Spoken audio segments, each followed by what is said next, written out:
Hi, welcome to BAL, Building Athletic Lifestyles. I'm Neil. Today we're talking about the best weight loss diet. So before we can dive into the different protocols, we have to understand first what causes us to lose weight anyway. So when we think about losing weight, it comes down to an equation called your energy balance. Now your energy balance is something you've probably heard of before, as broken down and simplified as your calories in versus your calories out. Essentially it breaks down to your calories consumed, so the amount of calories you're eating compared to the amount of calories you're expending. Now, first off, before that we even dive into breaking that down as well, we have to understand what even is a calorie. So a calorie itself is just a unit of energy. It's the amount of energy required to raise 1 gram of water by a single degree. Typically in food we talk actually in kilocalories, which is just a slightly bigger unit. It's 1,000 calories in each one.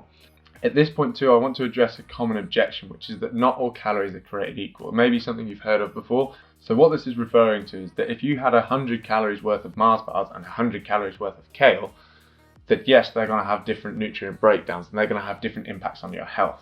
So at this point, we're going to focus solely on weight loss, losing weight, not on health. And at that point, it becomes more about the fact that you've got the 100 of each than it is about what the actual food source is. You know, does a ton of feathers weigh the same as a ton of bricks? Yes, it does. So yes, in terms of health, what you're eating and the food choice is very important. In terms of weight loss, it's less important. You could still lose weight eating donuts. If you didn't eat enough of them, you just wouldn't be very healthy at the same time.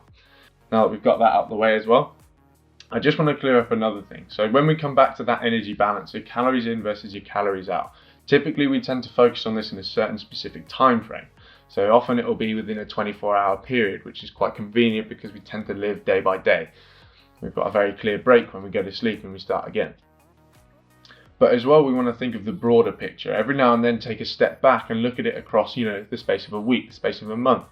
Because if we are consistently in a certain position, it doesn't matter if there's a few fluctuations here and there if the overall average is still in the direction we wanted to achieve.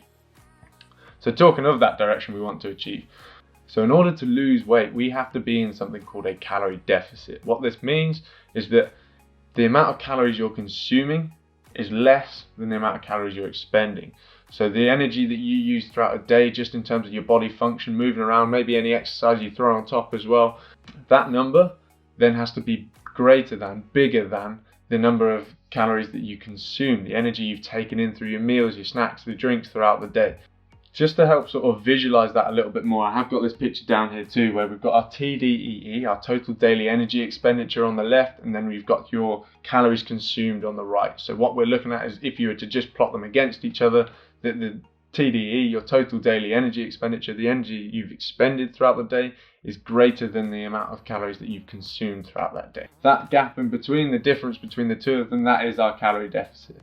If we can consistently achieve that, we will lose weight.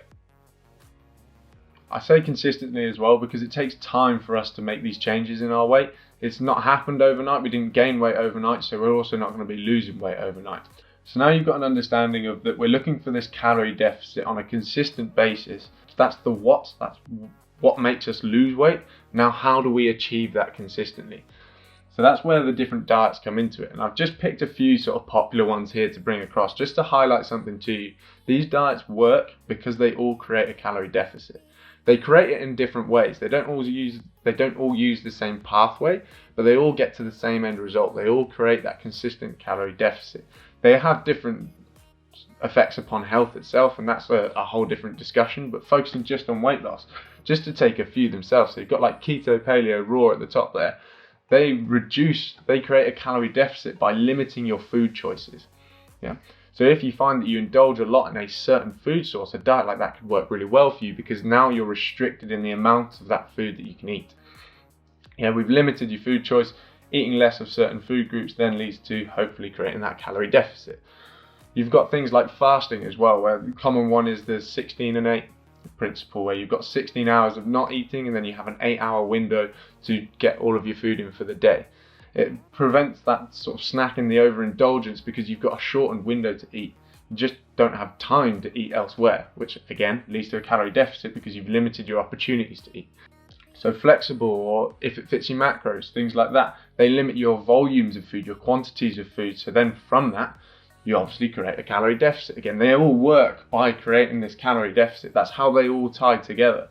It then becomes a question of actually which one works best for you. So this is the curveball, is there is no one size fits best. There is no this is the best weight loss diet, because everyone's different. Everyone's got different lifestyles, different priorities. Ultimately, it comes down to adherence. This is illustrated by, there was a study with 10 popular diets where they found actually the difference in terms of weight loss between the diets was very small. The biggest difference was whether people stuck with the diet or not. The people that stuck with it all lost weight. The people that didn't, obviously didn't. So it becomes a question of which diet, which protocol can you take that's going to fit your lifestyle, that you can consistently achieve this calorie deficit in. That's going to be different for everyone. A few of the questions you need to ask yourself is it practical? Is it affordable? Can you actually implement this into your lifestyle and make it a lifestyle? Not just, I did a great job for a week and then exploded at the other end and couldn't carry on with it. It may not have been the answer you were necessarily hoping for. But if you're unsure about these things as well, don't be afraid to see someone that knows what they're doing. See a registered dietitian, something like that. Someone that's got the qualifications necessary to give you the breakdown appropriate to you specifically. It's about that consistent achievement of a calorie deficit. So how you go about achieving a calorie deficit becomes more a question of what's practical and affordable. These are the two main things that get people hung up on in terms of the adherence. If it's not practical, if it doesn't fit into your lifestyle, then ultimately it's not going to lend itself towards you being able to stick with it in the long term. If you have to go out of your way a lot in order to achieve certain things, if you've got to try and balance stuff around certain commitments that get in the way of you spending a certain amount of time cooking, or you can't actually buy certain ingredients, whatever it may be, it has to fit with your lifestyle itself. And then the second one is affordable. If you're trying to do a diet that is requiring you to buy more expensive food choices and you just can't afford it, you're never going to stick with it. So figure out what is practical and what is affordable that fits into your weight loss goals. From there, and you consistently achieve this calorie deficit, you will lose weight. I hope this has helped. If you've got any questions or queries, drop them down below. I'll get back to you from there. If you've got any suggestions of other topics you want to hear about as well, let me know, and I'll see you in the next one.